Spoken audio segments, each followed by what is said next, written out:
The ordinary mind, when it contemplates the purchase of a home, imagines a threshold.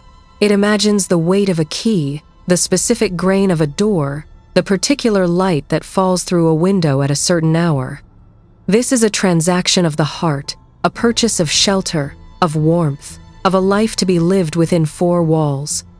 But for the families who move through the world beneath the weight of names like Grosvenor, Cadogan, or Rothschild, the concept of property is something else entirely. It is not a noun but a verb, not a place but a power. It is a legal and financial architecture designed not for dwelling, but for dominion. To understand the hidden world of old money, one must first unlearn the very idea of ownership. The middle class buys houses, elite families buy control. Consider the Grosvenor family, the Dukes of Westminster, whose name is whispered through the corridors of Mayfair and Belgravia with a reverence usually reserved for the weather. Their story begins not with a grand ambition but with a marriage. In 1677, Sir Thomas Grosvenor married Mary Davies, a 12-year-old heiress who brought to the union 500 acres of swampy farmland west of London. It was an unremarkable plot, a muddy inheritance, but it lay in the path of a city that was about to explode. Over the centuries, the family did not simply hold this land. They developed it, controlled it, and refused to sell the freehold of Grosvenor Square even to the United States government for its embassy.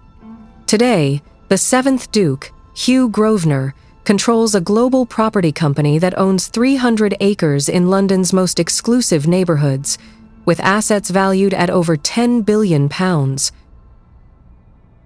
But the figure is almost beside the point. The point is that the family has never, in nearly 350 years, relinquished the foundational control that Mary Davies's dowry afforded them. They are not landlords in the conventional sense. They are the hidden architects of a city, the silent partners in every transaction that takes place upon their soil. This is the first principle of dynastic wealth. Real estate is not one asset, but a bundle of rights. The law has long recognized that ownership of land is not a monolithic state, but a complex tapestry of interests. There is the right to the surface, but there is also the right to the air above, a right that can be severed and sold separately to allow for the construction of a high-rise building. There are mineral rights, the ownership of what lies beneath, and water rights, the control of what flows through. There are easements, which are non-possessory rights to use another's land, such as a right-of-way or a right to light. For the ordinary buyer, these are legal abstractions, footnotes in a title report. For an elite family, they are the instruments of strategy. A family office, the private investment and management arm of a dynasty, does not look at a property and ask, "Can we live here?" It asks, "What rights are attached to this parcel, and which rights can we acquire, trade, or leverage to control the environment around it?" The family office is the command center, the brain that perceives the entire chessboard while the rest of the world sees only a single square. The shift from ownership to strategy is the defining characteristic of modern dynastic wealth management. Family offices worldwide are moving away from passive, standard fund structures and toward direct investments that afford them greater control. This need for control is not merely about returns, it is about governance, timing, and flexibility. Real estate is no longer a neutral asset but a catalyst for family dynamics, a tool for shaping succession and preserving influence across generations. A family does not simply buy a building. It structures the acquisition through a labyrinth of holding companies, trusts, and partnerships designed to shield the asset from taxes, creditors, and the prying eyes of the public. The Grosvenor estate, for instance, is subject to a private act of Parliament from 1933 that restricts inheritance to the male line, a legal fortress built to prevent the fragmentation of their power. This is not a quirk of history. It is a sophisticated legal instrument, a piece of constitutional engineering that ensures the estate remains a unified weapon of influence rather than a collection of valuable but vulnerable pieces. Perhaps the most formidable weapon in this arsenal is the dynasty trust, a legal structure that allows a family to control assets for multiple generations while minimizing or eliminating estate taxes. In the United States, states like Delaware have abolished the ancient rule against perpetuities, which traditionally limited how long property could be tied up in a trust. A Delaware dynasty trust can last forever, allowing a family to benefit from tax-efficient growth with no end date. This is the financial equivalent of immortality. The trust holds the assets, but the family defines the terms: who benefits, when, and under what conditions. It is a way of projecting power into a future that the grantor will never see, a ghost in the machine of the economy. The ultra-rich families who use these trusts, the Bezoses, the Pritzkers, the Wrigleys, are not just avoiding taxes. They are creating a parallel legal universe where the normal rules of mortality and generational decay do not apply. It is a profound act of denial, a refusal to accept that wealth, like life, should have a natural end. The history of these families is a chronicle of surviving existential threats through the sheer inertia of their holdings. The Grosvenors weathered the property crisis of the 1970s, the death duties of the 1950s, and the profligate spending of their own ancestors. In the 1770s, one Lord Grosvenor ran up debts of £150,000, maintaining a racing stable, an amount equivalent to a fortune.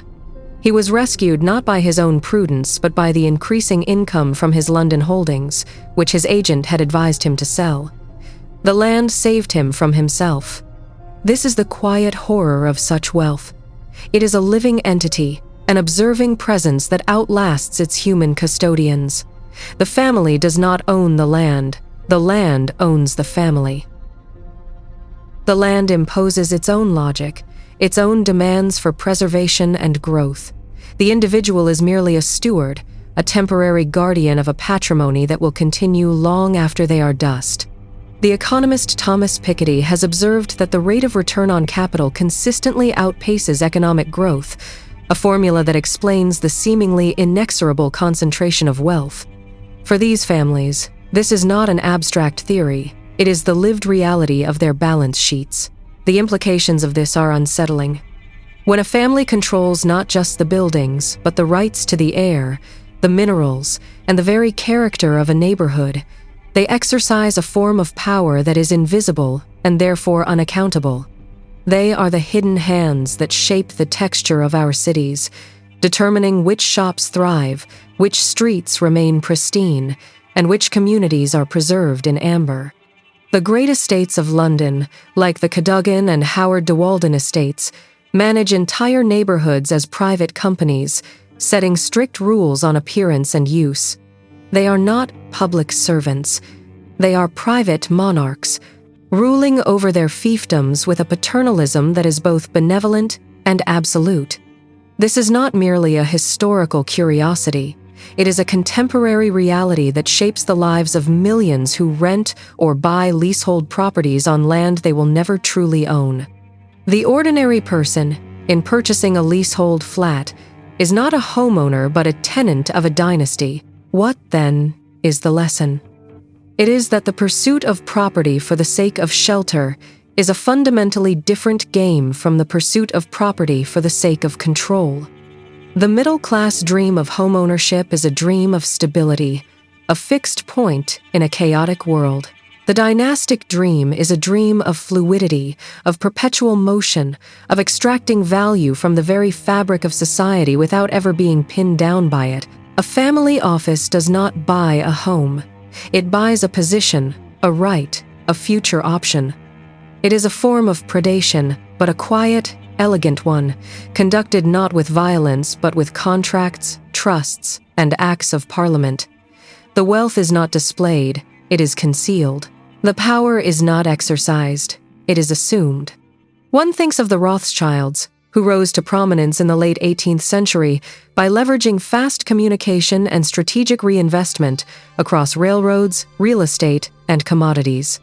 Their survival is a testament to the principles of family governance and disciplined reinvestment. Their fortune, unlike the Vanderbilts, did not dissipate because it was never a fortune in the vulgar sense. It was a system, a machine for perpetuating influence. This is the ultimate secret of old money. It is not about having more, it is about being more, about existing as a continuous entity that transcends the lives of its individual members. The wealth is the family, and the family is the wealth. And so, we return to the threshold, to the weight of the key. For the ordinary person, the key opens a door to a home. For the elite, the key is a metaphor, a symbol of access to a world where ownership is a fiction and control is the only currency. The house is not a home, it is a node in a network of power. The land is not a possession, it is a prison and a palace, a testament to a bargain struck centuries ago that continues to shape the world we inhabit. The continuity of power is not a matter of luck or even of wisdom. It is a matter of architecture. It is the chilling, inexorable logic of the bundle of rights, a logic that ensures that the past will always have a claim on the future, and that the names whispered in the corridors of Mayfair will continue to echo long after we have turned our keys and closed our doors.